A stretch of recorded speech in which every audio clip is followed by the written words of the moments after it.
Salutare și bine ați venit la un nou episod!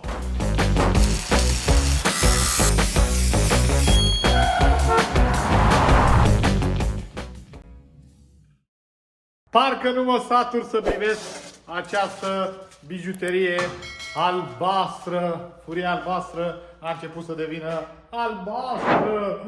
Ia uitați-o, dacă n-ați văzut-o sau dacă nu mai țineți minte din episodul trecut, cât e de faină! Acum am dezizolat-o, trebuie să scot tot scociul ăsta pe aici, că ăsta o să se usuce și nu mai poți să-l dai jos.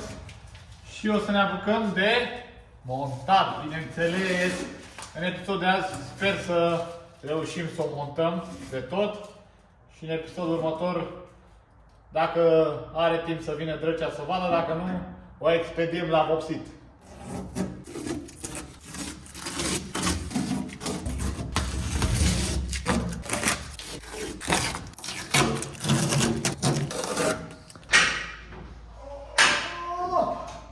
Dezizolată, asta este furia noastră superbă.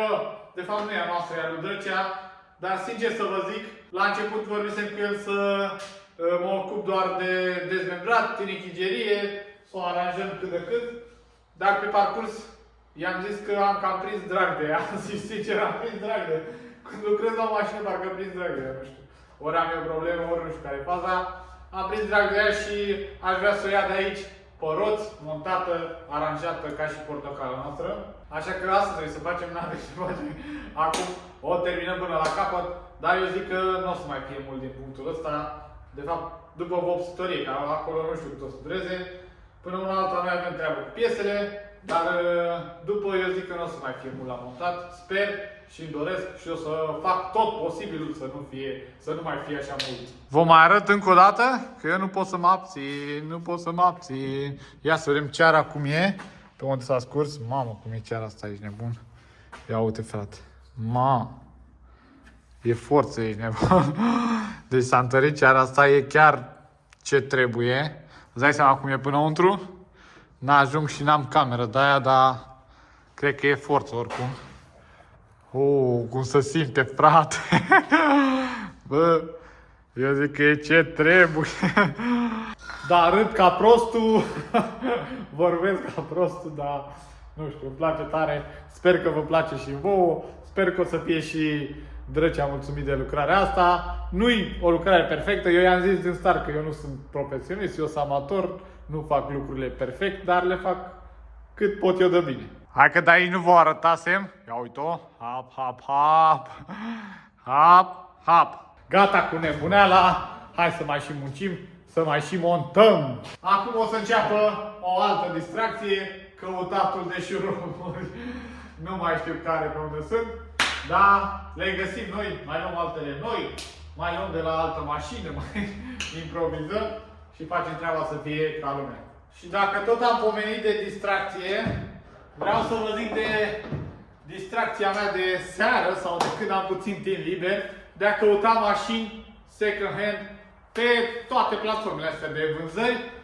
De mic fac treaba asta, chiar dacă n-am avut bani niciodată sau de puține ori am bani să cumpăr, e o plăcere de-a mea să caut, îmi bag o sumă acolo și caut mașini. De curând am făcut treaba asta și vreau să vă arăt ce am descoperit la o Alfa Romeo. O avem aici, ăsta este anunțul. Foarte frumoasă mașina, chiar îmi place. Sunt oarecum atras de Alfa Romeo. Nu știu de ce n-am avut niciodată, dar am așa o atracție. Avem o chimie, cred. Am băgat-o frumos pe car vertical, că avea serie acolo. Și ce să vezi, mare daună. O vedeți aici? Bam! La kilometri pare să fie ok, însă dauna a fost destul de frumușică. Și uite așa poți să îți faci o idee despre mașina aia, dacă e pentru tine sau nu e. Dacă vreți și voi să verificați o mașină înainte să o cumpărați sau dacă ați cumpărat-o deja și vreți să vedeți istoricul ei, avem codul Alex Șerban sau linkul din descriere care vă dă 20% reducere și codul și linkul și poți să stai liniștit în privința istoricului mașinii sau nu te mai interesează de mașină dacă e nașpa. Șuruburi, șurubele. Știu că am făcut o caserulă de asta. Am uși, bot și scaune aici doar. Asta e 1100. Astea nu sunt. Mai aveam și pe aici puse în ceva, dar din câte mi-amintesc nu prea putea de-astea normale, adică originale, șuruburi originale, am mai mult improvizații. Uite cum stă asta așa, all șuruburi. Trebuie să mergem pe sus, pe la depozit, poate găsim ceva interesant pe aici. De la uși avem piulițele aici, o să le folosim pe astea. La motor acolo știu că se pun de alea cu cleme, dar unde găsim noi? Șuruburi, șuruburi, și ce avem noi aici? Aha! Colecție aripă! Ce satisfacție ai când găsești ce-ți trebuie! Să dăm mașina pe poziție. Hai să facem o probă mică.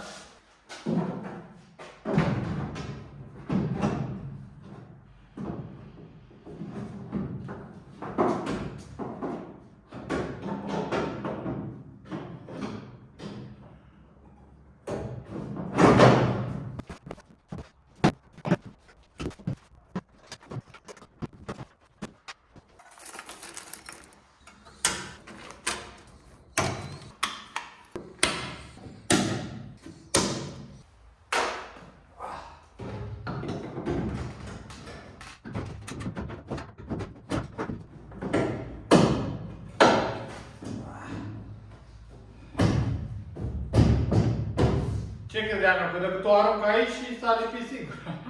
Nu trebuie să mai strâmb, să mai găurești nimic, nu?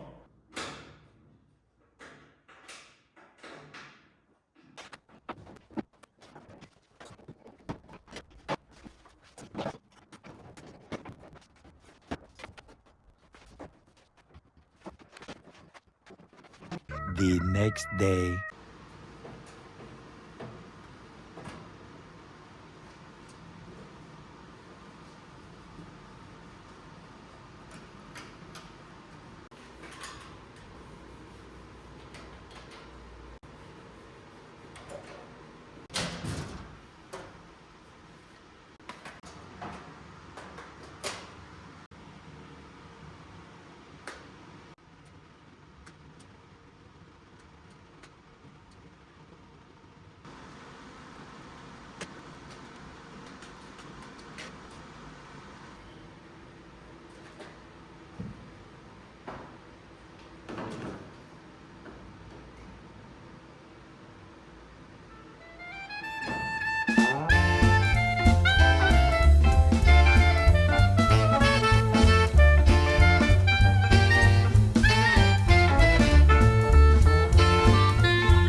Mai am 1, 2 și cu ăla de jos 3. Cam cât durează să pui o aripă? Păi vreo oră, 2. Mi-a luat bine și prima, n-aveam șuruburi, am fost să cumpăr șuruburi, dar eu zic că vine cât de cât ok. Bine, acum nu prea îți dai seama dacă e pusă bine, că nu ai cu ce să o aliniezi. O să vină capota, asta am mai pus-o eu aici să văd cum e treaba și ok. Op. Cam așa ar trebui să vină asta, eu zic că e destul de ok. Acolo e ok-uț, pe aici s-a așezat bine. Vedem acum la capotă cum se închide. Aici mai avem de pus șurub și acolo jos. Nu cred că doar mie mi se pare că arată bine, nu? Adică începe să arate a mașină. Chiar e fain. Iar acum să trecem și la numărul 2. Oare vine? Oare nu vine?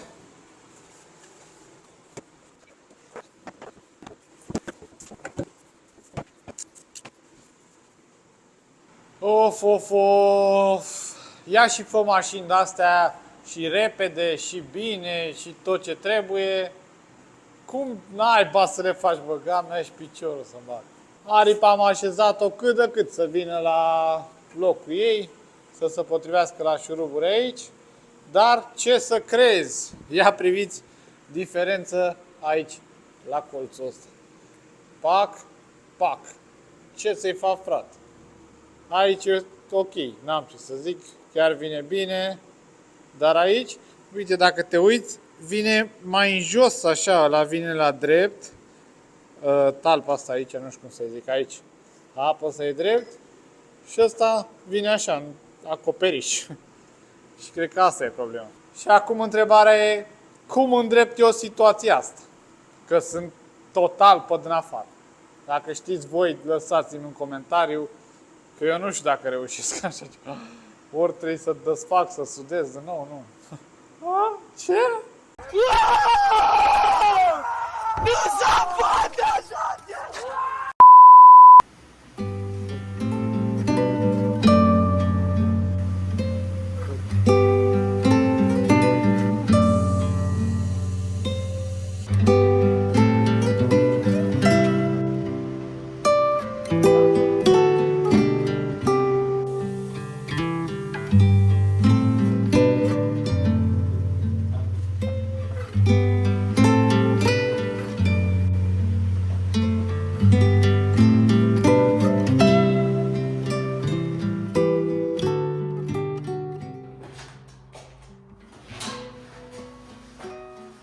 M-am dezamăgit total.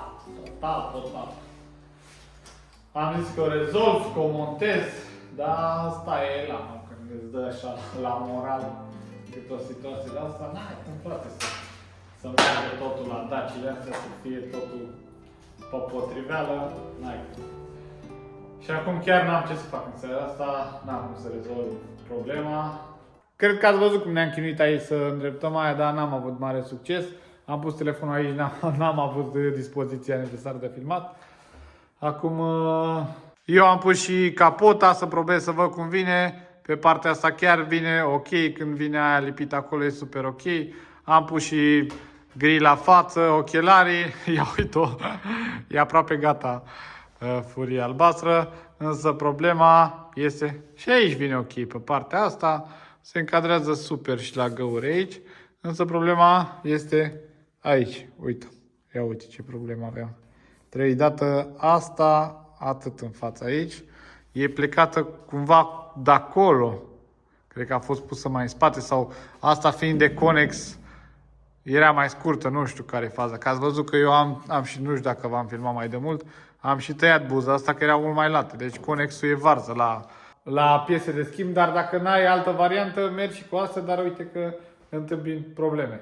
Eu zic că o rezolvăm cu presa de aia hidraulică, să bag pe acolo prin longelon, să întind cu ea. Am încercat noi cu cricurile, cu bețele, am pus și contre, cred că ați văzut și voi și n-am reușit să dăm prea mare lucru.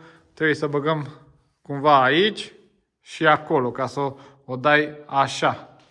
Dar nu știu cum o să se onduleze. În fine, vom vedea noi ce o face. Eu acum chiar nu mai am niciun chef. Nu știu ce am pentru episodul ăsta. Chiar sper să strângă mai mult de 10 minute să fie ok. Că sunt așa demoralizat total. Dați și voi un like acolo să-mi crească moralul. La 2000 de like-uri îmi crește moralul de 2000 de ori. Da, vă mulțumesc mult că v-ați uitat până la final. Nu uitați să vă abonați. Și data viitoare, nu știu ce facem, că mereu zic că gata, dar mai apare câte o prostie de asta. Hai, pa! Oh shit, here we go again.